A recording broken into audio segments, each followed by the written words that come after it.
ಪರಿಶ್ರಮದ ಫಲ ಯಶಸ್ಸು. ಮನುಷ್ಯ ಕನಸು ಕಾಣುವುದು ಸುಲಭ, ಆದರೆ ಕಂಡ ಕನಸನ್ನು ನನಸು ಮಾಡಿಕೊಳ್ಳುವುದು ಕೆಲವು ಮಂದಿ ಮಾತ್ರ. ಅಂತಹ ಕೆಲವರ ಸ್ಥಾನವನ್ನು ತಲುಪಿರುವುದು ನಿಮ್ಮೆಲ್ಲರ ಅಚ್ಚುಮೆಚ್ಚಿನ ನಮ್ಮ ಸಂಸ್ಥೆಯ ಸಂಸ್ಥಾಪಕರಾದ ಶ್ರೀಯುತ ಲಕ್ಷ್ಮೇಗೌಡರು, ಇಂದಿನ ಸಾಧನೆ ಪುರಸ್ಕಾರದ ರೂವಾರಿಗಳು. ಇವರ ವಿಶೇಷ ಅಂದರೆ ಇವರೊಬ್ಬರೇ ಸಾಧಕರಾಗಿ ನಿಂತಿಲ್ಲ, ಸಾವಿರಾರು ವಿದ್ಯಾರ್ಥಿಗಳ ಬದುಕಿಗೆ ಮಾರ್ಗದರ್ಶನ ಮಾಡಿದಂತಹ ಶಿಕ್ಷಕರ ಶಿಕ್ಷಕ ಇವರು.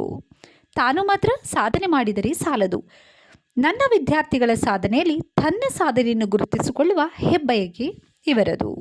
ಇಂತಹ ನಿಮ್ಮೆಲ್ಲರ ಅಚ್ಚುಮೆಚ್ಚಿನ ಶ್ರೀ ದಿಡ್ಯಮ್ಮ ವಿದ್ಯಾಸಂಸ್ಥೆಯ ಸಂಸ್ಥಾಪಕರಾದ ಶ್ರೀಯುತ ಲಕ್ಷ್ಮೇಗೌಡರ ಕನಸಿನ ನಡೆಯ ಒಂದು ಕಿರುನೋಟ.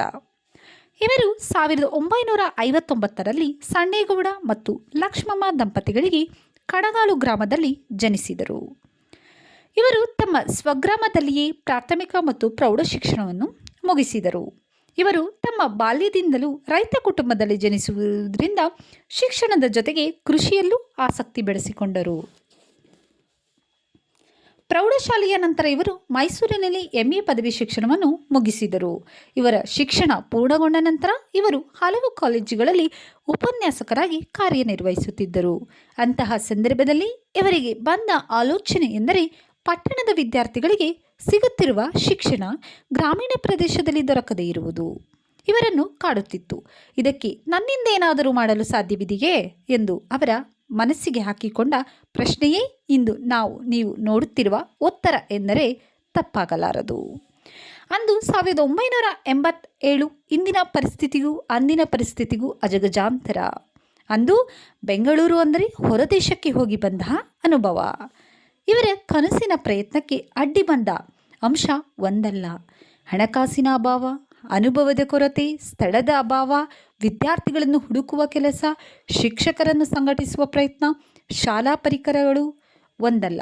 ಅಂದು ಇವರ ಮುಂದೆ ಕಾಡುತ್ತಿದ್ದ ಕಷ್ಟ, ನೋವು, ಅವಮಾನ ಇವೆಲ್ಲದರ ನಡುವೆ ಏನಾದರೂ ಆಗಲಿ ಎಂದು ಇವರು ಮಾಡಿದ ಮೊದಲ ಕೆಲಸ ಶಾಲೆಯ ಫಲಕವನ್ನು ಬರೆಸಿ ಅದಕ್ಕೊಂದು ಜ್ಯೋತಿ ಕಾನ್ವೆಂಟ್ ಎಂದು ಹೆಸರಿಟ್ಟು ಬಾಡಿಗೆ ಮನೆ ಮಾಡಿ ಧೈರ್ಯದಿಂದ ಹಾಕಿದರು. ಇವರು ಅಂದಿನ ಕಾಲದಲ್ಲಿ ಸಾರ್ವಜನಿಕರಿಗೆ ಶಿಕ್ಷಣ ಸಂಸ್ಥೆಯ ಸಂಸ್ಥಾಪಕರು.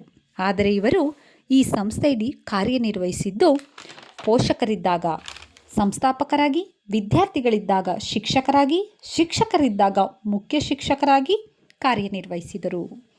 ಅಂದಿನ ಕಾಲದಲ್ಲಿ ಕೇವಲ 30 ರೂಪಾಯಿಗಳನ್ನು ಪಡೆದು ಮಕ್ಕಳಿಗೆ ಶಿಕ್ಷಣ ನೀಡಿದ ಭಗೀರಥ ಎಂದರೆ ತಪ್ಪಾಗಲಾರದು.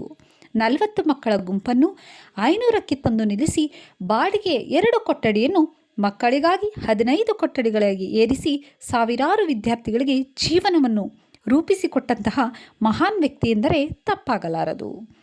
ಯಶಸ್ಸಿನ ಭ್ರಮೆಯನ್ನು ತಮ್ಮ ತಲೆಗೆ ಹಾಕಿಕೊಳ್ಳದೆ ಇಂದಿಗೂ ಇವರು ನಮ್ಮ ಮುಂದೆ ಶಿಕ್ಷಕರಾಗಿ, ಮಾರ್ಗದರ್ಶಕರಾಗಿ, ವಾಹನ ಚಾಲಕರಾಗಿ, ಶಿಕ್ಷಣ ಸಂಸ್ಥೆಯ ಸ್ವಚ್ಛಗೊಳಿಸುವ ಕಾರ್ಯದಲ್ಲಿ ತೊಡಗಿಸಿಕೊಳ್ಳುವುದನ್ನು ನೋಡಿದರೆ ನಮಗೆ ಹೆಮ್ಮೆಯಾಗುತ್ತದೆ. ಇಂತಹ ವ್ಯಕ್ತಿತ್ವ ನಮ್ಮೆಲ್ಲರಿಗೂ ನಿಜವಾಗಿಯೂ ಮಾದರಿ ಎಂದರೆ ತಪ್ಪಾಗಲಾರದು. ಈ 38 ವರ್ಷದ ಸಾಧನೆಯನ್ನು ಗುರುತಿಸಿ ರೋಟರಿ ಸಂಸ್ಥೆಯಿಂದ ಪಿರಿಯಾಪಟ್ಟಣದಲ್ಲಿ ಗ್ರಾಮೀಣ ಪ್ರದೇಶದ ಎಲ್ಲ ವರ್ಗದ ಮಕ್ಕಳಿಗೆ ಕಡಿಮೆ ವಂತಿಕೆ ಪಡೆದ ಗುಣಾತ್ಮಕ ಶಿಕ್ಷಣ ನೀಡುತ್ತಿರುವ ವ್ಯಕ್ತಿಯನ್ನು ಗುರುತಿಸಿ ಸಾಧನಾ ಪುರಸ್ಕಾರವನ್ನು ನೀಡಿರುತ್ತಾರೆ. ಇವರಿಗೆ ಇಂದಿಗೂ ವಿದ್ಯಾರ್ಥಿಗಳ ಭವಿಷ್ಯದ ಚಿಂತೆ. ಏನಾದರೂ ಆಗಲಿ ಮಕ್ಕಳಿಗೆ ಎಲ್ಲ ಸೌಕರ್ಯ ಒದಗಿಸುತ್ತೇನೆ ಎಂಬ ಇವರ ಭಾವನೆ ಬಡ ವಿದ್ಯಾರ್ಥಿಗಳಿಗೆ ದಾರಿದೀಪವಾಗಿ ನಿಂತಿರುವ ಇವರಿಗೆ ಆ ದೇವರು ಆರೋಗ್ಯ ಆಯಸ್ಸು ಕೊಟ್ಟು ಕಾಪಾಡಲಿ ಎಂದು 38 ವರ್ಷದ ಎಲ್ಲ ಹಳೆಯ ವಿದ್ಯಾರ್ಥಿಗಳ ಹಾಗೂ ಪೋಷಕರ ಪರವಾಗಿ ಈ ಮೂಲಕ ಪ್ರಾರ್ಥಿಸಿಕೊಳ್ಳುತ್ತಾ ಈ ಸಂದರ್ಭದಲ್ಲಿ ಒಂದು ಕಿರು ಸನ್ಮಾನ ಕಾರ್ಯಕ್ರಮವನ್ನು ನಮ್ಮ ಸಂಸ್ಥೆಯ ಎಲ್ಲ ಶಿಕ್ಷಕರ ಪರವಾಗಿ ನೆರವೇರಿಸುತ್ತಿದ್ದೇವೆ. ಗುರುಗಳು ನಮ್ಮ ಗುರುಗಳು,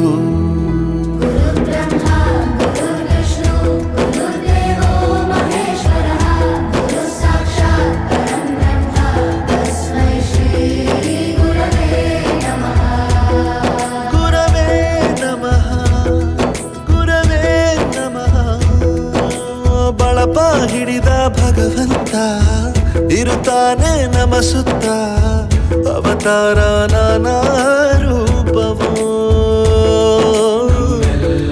ಹಣೆ ಬರಹ ತಿದ್ದಿ ಬರೆ